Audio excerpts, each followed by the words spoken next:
নমস্কাৰ Assamese YouTube চেনেললৈ স্বাগতম জনাইছো বন্ধুসকল অসম চৰকাৰ চাহ জনজাতি জনকল্যাণ সঞ্চালয়ত কেটেমান পোষ্ট খালি হৈছে সো এই পোষ্ট কিটা কি আৰু ইয়াৰ অৰ্হতাসমূহ আৰু কেনেদৰে এপ্লাই কৰিব এই সকলোবোৰ এই ভিডিঅ'টোৰ যোগে জনাই দিম সো আহক ভিডিঅ'টো আৰম্ভ কৰো T tribes welfare ttwd Assam recruitment 2021 ৰ প্ৰথমটো পোষ্ট হৈছে স্টেট প্ৰগ্ৰাম মেনেজাৰ পোষ্ট হয় আৰু নম্বৰ অফ পোষ্ট হৈছে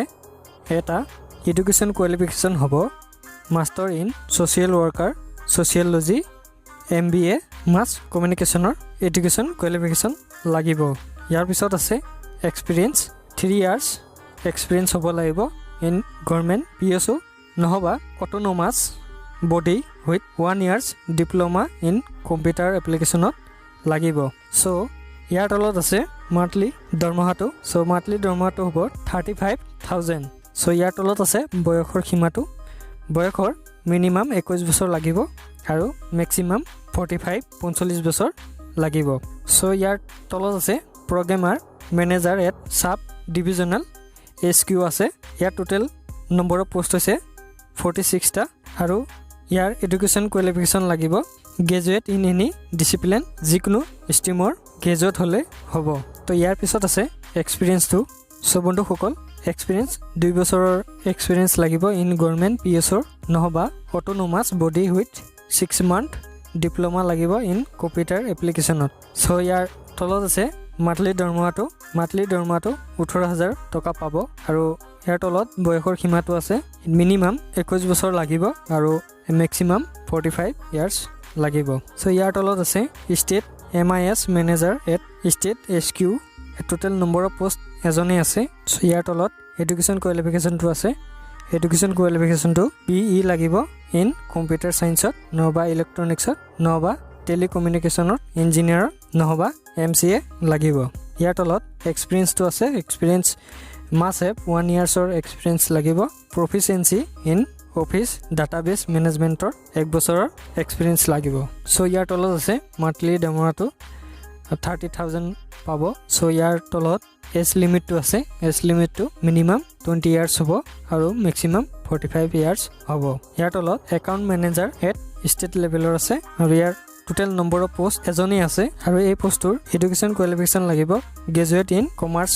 ষ্ট্ৰীমত লাগিব কমাৰ্চৰ যিসকল গ্ৰেজুৱেট হয় সেইসকলে আবেদন কৰিব পাৰিব আৰু ইয়াৰ তলত এক্সপিৰিয়েন্সটো আছে must have computer proficiency in MS office application specially MS Excel and Tally আদি চলাব পৰা হ'ব লাগিব সো ইয়াত আছে তাৰ তলত মান্থলি স্যালাৰিটো আছে 25000 কৈ পাব মান্থলি আৰু ইয়াৰ তলত আছে বয়সৰ মিনিমাম 21 ইয়াৰ্ছ লাগিব আৰু ম্যাক্সিমাম 62 ইয়াৰ্ছলৈকে পাব সো ইয়াৰ তলত পোষ্টটো হৈছে ডাটা এন্ট্ৰি অপাৰেটৰ আছে আৰু টোটাল নম্বৰ অফ পোষ্ট হৈছে 48 টা আৰু ইয়াত এডুকেশ্যন কোৱালিফিকেশ্যন লাগিব PU নহবা হায়াৰ সেকেন্ডাৰী পাছলে হ'ব তো ইয়াৰ পিছত আছে এক্সপিৰিয়েন্সটো ডাটা এন্ট্ৰি অপাৰেটৰৰ বাবে এক্সপিৰিয়েন্স কি লাগিব ইয়াত লিখা আছে must have computer proficiency in MS Office with a minimum typing speed of 40 words per minute. So বন্ধুসকল per minute 40 word typing কৰিব পৰা হ'ব লাগিব ইন ইংলিছত আসামিজ নহবা বেংগলীত সো ইয়াৰ তলত আছে পেটো মান্থলি স্যালাৰিটো পাব ষ্টেট লেভেলৰ আছে 15000 পাব আৰু যদি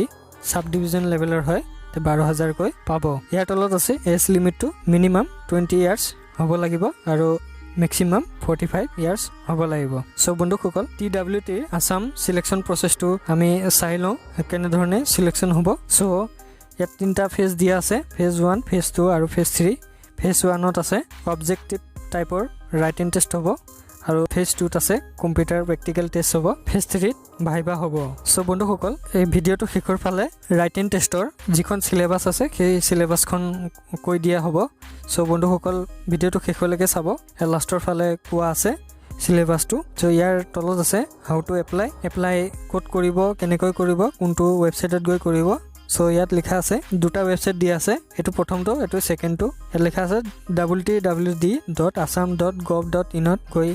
অনলাইন এপ্লাই কৰিব পাৰিব আৰু নহবা দুই নম্বৰটো www.pmu.job.application.in ত গৈ এপ্লাই কৰিব পাৰিব সো এই এপ্লাই কৰা লিংকটো আমাৰ ভিডিঅটো ডেসক্ৰিপচনত দিয়া হ'ব সো তাৰ পৰা গৈ অনলাইন এপ্লাই টু কৰি লব পাৰিব ইয়াৰ পিছত এপ্লিকেশন সাবমিশন ডেটটো আছে তো ষ্টাৰ্টিং ডেটটো হৈছে 8/1/2021 জানুৱাৰী মাহৰ 8 তাৰিখৰ পৰা অনলাইন সাবমিট হ'ব আৰু লাষ্ট ডেট হৈছে 25 জানুৱাৰী 2021 ৰাতি 12টা বজালৈকে সো এই লাষ্ট ডেটৰ আগে আমাৰ ভিডিঅ'টো ডিসক্ৰিপচনত এই লিংকটো দিয়া আছে লিংকটোৰ পৰা গৈ অনলাইন এপ্লাইটো কৰি ল'ব পাৰিব সো ইয়াৰ পিছত ৰাইটেন এক্সামৰ সিলেবাসটো আছে সিলেবাসখন চাই লওঁ সো বন্ধুসকল এখনে আছে সিলেবাসখন প্ৰথমৰ সাবজেক্টখিনি আছে প্ৰথমৰ পইণ্টটো জেনাৰেল নলেজৰ আহিব আৰু কাৰেন্ট এফেয়াৰ্স আহিব আৰু লজিক্যাল ৰিজনিং এণ্ড এপ্টিটিউড আহিব টোটেল মাৰ্কস হ'ব 100 আৰু সময় পাব 90 মিনিটস আৰু ইয়াৰ তলত 2 নম্বৰটোত আছে জেনাৰেল ইংলিছ লাগিব history and culture of Assam and computer theory আহিব ইয়াৰ টোটেল মাৰ্কস হ'ব 50 আৰু সময় পাব 30 মিনিটস আৰু ইয়াৰ 3 নম্বৰটোত আছে ডোমেইন এক্সপাৰ্ট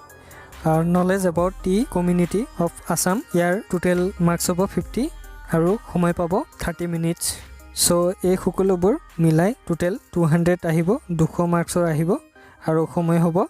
150 মিনিটস হ'ব সো বন্ধুসকল এই ভিডিঅ'টোৰ জৰিয়তে আপোনালোকৰ সকলোবোৰ কনফিউজ যদি আছিলে সকলোখিনি ভালদৰে কোৱা হৈছে সো ইয়াৰ মাজতো যদি কিবা খুদিবলগীয়া থাকে সো আমাৰ ভিডিঅ'টোত কমেন্ট কৰিব মই চেষ্টা কৰিম অতি সোনকালে ৰিপ্লাই দিবলৈ সো ভিডিঅ'টো ভাল লাগিলে লাইক এটা কৰি দিব আৰু আমাৰ আসামিজ হেল্প চেনেলটো সাবস্ক্ৰাইব কৰি ৰাখিব আৰু ভিডিঅ'টো শেষলৈকে চোৱাৰ বাবে ধন্যবাদ